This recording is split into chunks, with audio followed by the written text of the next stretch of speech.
A paz do Senhor Jesus, que Deus te abençoe, te guarde e te proteja. Muita gente pergunta: é correto consagrar mulheres ao pastorado? É bíblico? Meus irmãos, hoje existe uma pressão muito grande sobre a igreja para que se consagre mulheres. Isso porque o movimento feminista afirma que as mulheres no passado foram tratadas de forma diferente, ou seja, não tinham os mesmos direitos do que os homens. Então nós precisamos nos perguntar: é correto a igreja consagrar mulheres? É bíblico? Olha, meu querido irmão, essa pergunta ela nasce a partir de uma ideia errada de liderança. Ela nasce a partir da ideia de que liderança é um privilégio. E o nosso Senhor Jesus ele ensinou que aquele que lidera é aquele que é servo de todos. Tanto é que o Senhor disse para os seus discípulos que eles deveriam ser o menor. Ele lavou os pés dos seus discípulos. Ele chegou a dizer: eu não vim para servir, não vim para ser servido, mas vim para servir. Então nós devemos entender liderança como serviço, não como privilégio. Então ter a liderança na igreja não é um privilégio, mas é um serviço. Se colocar como servo de todos. Se nós olharmos para a Bíblia, nós vamos ver que no Antigo Testamento não existiam sacerdotisas. Nós vamos ver também que no Novo Testamento não existiam pastoras.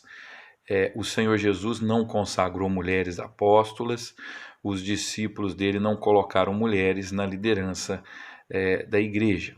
Se nós pensarmos que isso é cultural, fica estranho, porque o nosso Senhor Jesus ele sempre valorizou a mulher e ele nunca esteve preso a questões culturais. Eu mostro um exemplo para vocês. Quando ele conversou com a mulher samaritana, judeus não falavam com os samaritanos e Jesus conversou com o samaritano. Homens também não davam muita importância para as mulheres. O Senhor Jesus conversava com as mulheres, aceitava mulheres como discípulos. Ele aceitava que mulheres ouvissem o seu ensinamento. Tanto é que a primeira a proclamar a sua ressurreição foi Maria Madalena, uma mulher. Paulo também era apoiado por várias mulheres, mas nem por isso a igreja consagrou mulheres. Em Atos 6 fala da instituição de diáconos e todos eles eram homens. O texto em que isso fica mais claro, meu querido irmão, é 1 Timóteo 2,8, diz assim, primeira carta de Paulo a Timóteo, capítulo 2, versículo 8. Quero, pois, que os homens orem em todos os lugares, levantando mãos santas e sem ira e sem ansiedade. Da mesma forma que as mulheres, em traje decente, se enfeitem com modéstia e bom senso, não com tranças no cabelo, ouro, pérolas ou roupas caras, porém com boas obras, como convém a mulheres que professam ser piedosas. A mulher aprenda em silêncio com toda submissão, e não permito que a mulher ensine, nem que exerça autoridade sobre o homem. Esteja, porém, em silêncio, porque primeiro foi formado Adão, depois Eva, e Adão não foi iludido, mas a mulher, sendo enganada, caiu em transgressão.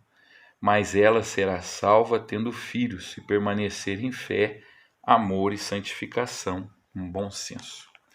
Então aqui fica claro, né, que não se trata de algo cultural. Deus, quando fez o homem e a mulher, planejou funções diferentes. O valor é o mesmo.